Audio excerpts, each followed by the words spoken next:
Moving on to W.T. Stace's Concept of Morals, just the first chapter, Ethical Relativity 1.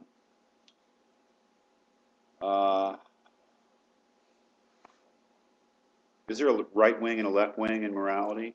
Well, in a fairly lighthearted way, I think, not to be taken too seriously, Stace suggests in the beginning that there's kind of a right wing, conservative aspect of or party in moral theory, and that there is a left-wing liberal or radical party in moral theory, and it's a good way to characterize moral absolutism or ethical absolutism on the one hand, and ethical relativity or moral relativism on the other.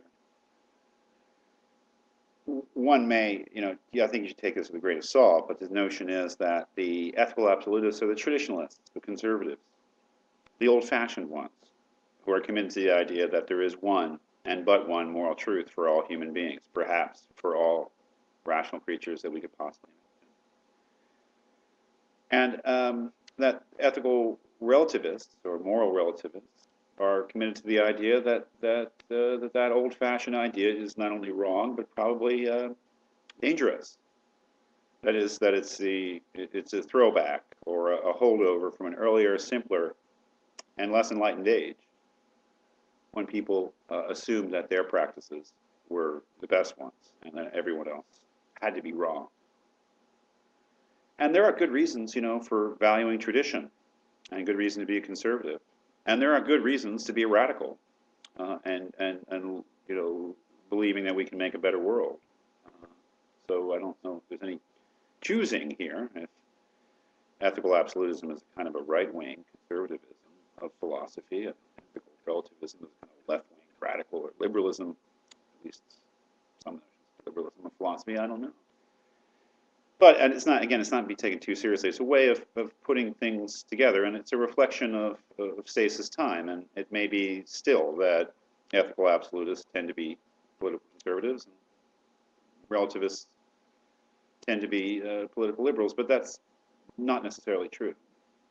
In any case, what is ethical absolutism in Stace's mind? What is it committed to? Well, he's very careful in stating just what it means to be an ethical absolutist, and just what you are proclaiming when you claim that ethical absolutism is true. And that is, I think, is put various ways, but first on page 1, second paragraph, according to the absolutists, there is but one eternally true and valid moral code, stated very simply. This moral code applies with rigid impartiality to all men, to all human beings.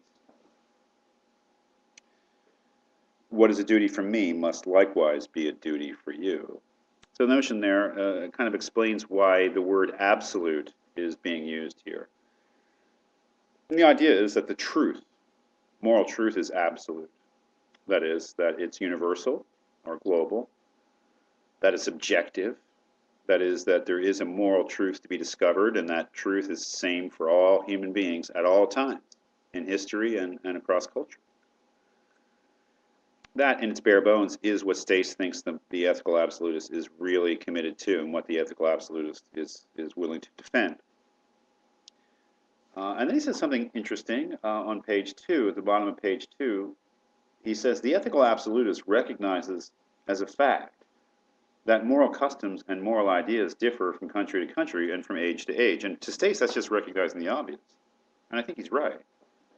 That is that, okay, on the one hand, we, if you're an ethical absolutist, believe that there is but one moral truth. On the other hand, you recognize that across cultures, especially through history, moral practices have differed widely. This was Ruth Benedict's major point, I think, as an anthropologist, is pointing out the wide range of variability in cultural practices and in moral practices and moral ideas between different cultures.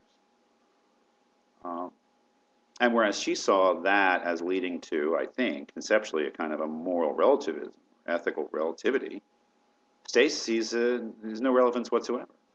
He goes on, he says, this indeed seemed to manifest and not to be disputed, that is, this variability.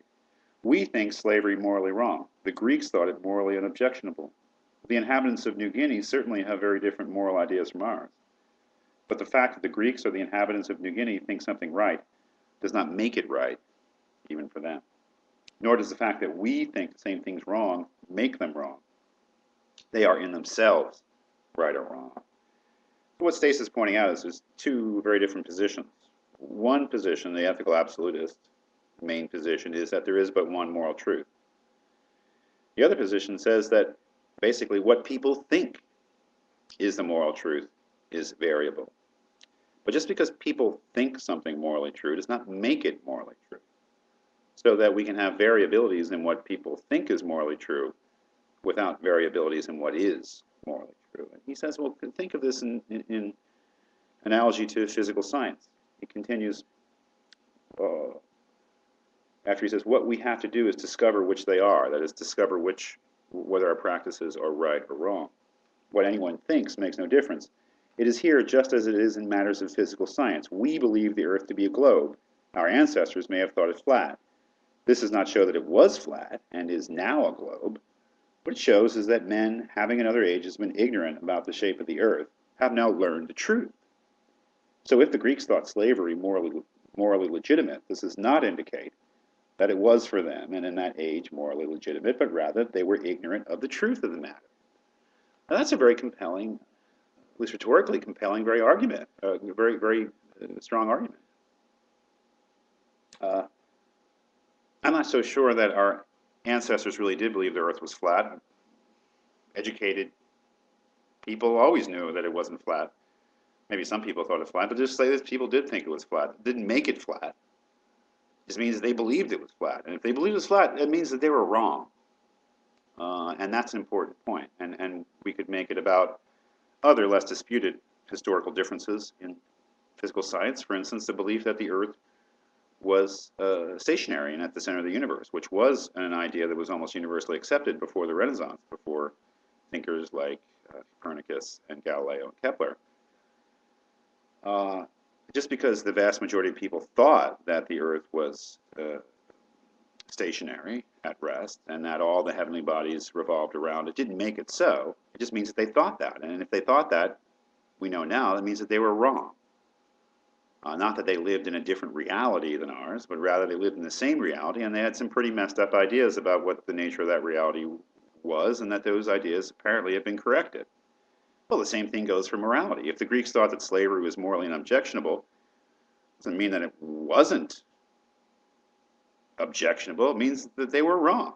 And hopefully, through the slow and painful process of enlightenment, especially in this country, right, in terms of slavery, we have come to the moral truth, or at least something closer to the moral truth.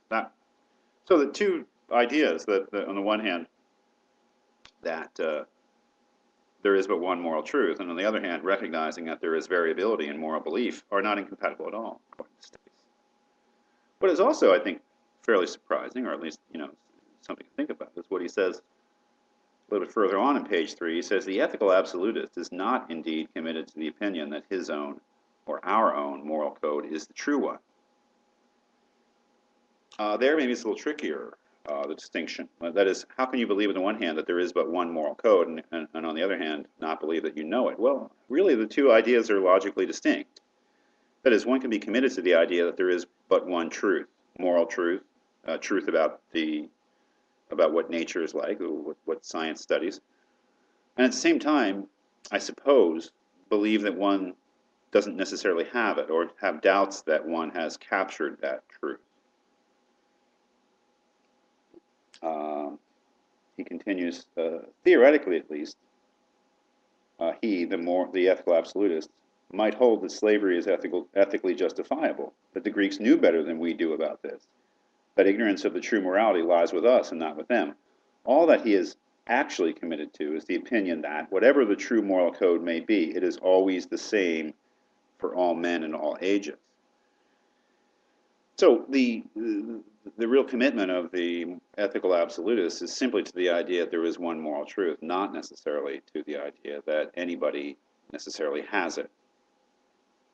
And if there is disagreement about what is morally true, if there is contradiction, let's say, between different cultures, that's just evidence that somebody's got to be wrong.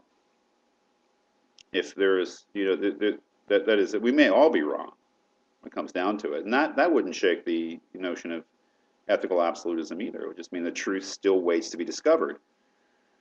But if, on the face of it, if the Greeks thought that slavery was okay and we don't, somebody's got to be wrong and somebody's, well, I guess, got to be right. And it doesn't mean that there's different moral realities for the different cultures. It simply means that somebody at least has got to be wrong. Just as if one culture believes that the Earth is flat and the other that the Earth is round, somebody's got to be wrong.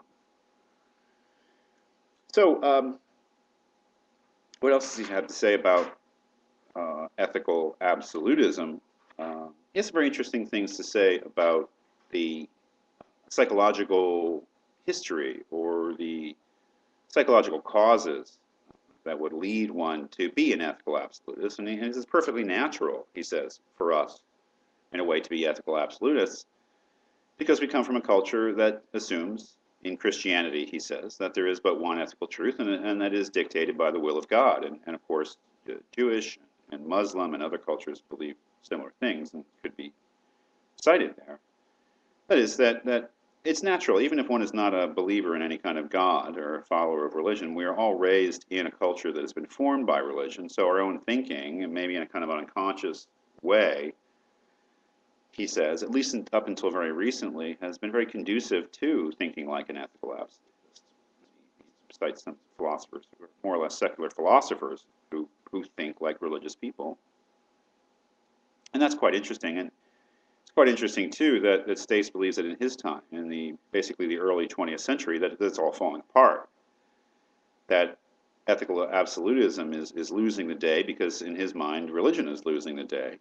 And people are becoming more open to looking at other cultures and not believing that they have an advantage in other cultures because of their religious faith. So we can talk about it in class in terms of what we think of those psychological aspects. But the next thing he has to go on is to say, well, in opposition to or in contrast to ethical absolutism, what then is ethical relativity?